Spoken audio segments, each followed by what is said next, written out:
सांगली मिरज कुपवाड शहरात तसेच ग्रामीण भागात अनेक राजकीय पक्षाचे पदाधिकारी नागरिकांची आरोग्य तपासणी शिबिर घेतात आणि अशा शिबिरातून मोठ्या शस्त्रक्रियांसाठी अनेक नागरिकांना मुंबई पुणे येथे मोफत शस्त्रक्रिया करण्यासाठी घेऊन जातात।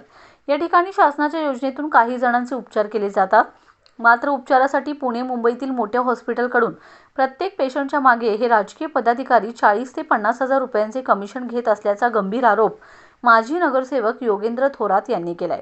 मोठ्या हॉस्पिटलला या योजनेतून शासनाकडून 7 ते 8 लाख रुपये मिळत असतात, त्यातूनच ते कमिशन जवळपास 40 ते 50 हजार प्रत्येक रुग्णांच्या मागे मिळवतात।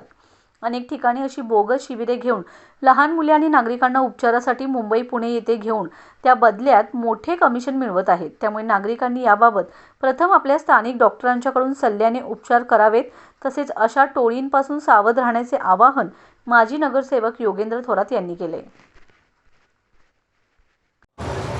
2012 पासून मी लोकांच्या आरोग्य सेवेत आहे। मात्र आजकाल एक नवीन स्टंट आलेला आहे। मुंबई पुण्याला मिरज सांगली कुपवाड येथील काही लोक शिबिरे घेतात।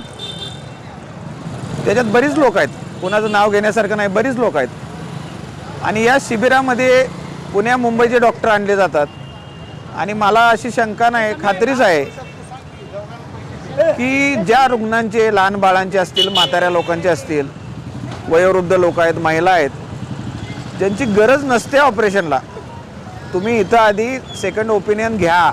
नागरिकांचा माझा सल्ला आहे।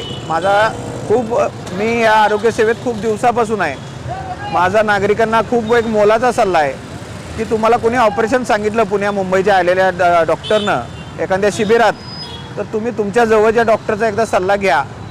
कारण अशा बऱ्याच टोळ्या निर्माण झालेल्या आहेत की इथून पुण्या मुंबईला न्यायचं, तिथं त्या सरकारच्या योजना असतात, त्यांना 6-7 लाख मिळत असतात या योजनेच्या माध्यमातून सरकारकडून, आणि इथून ते पेशंट नेले जातात।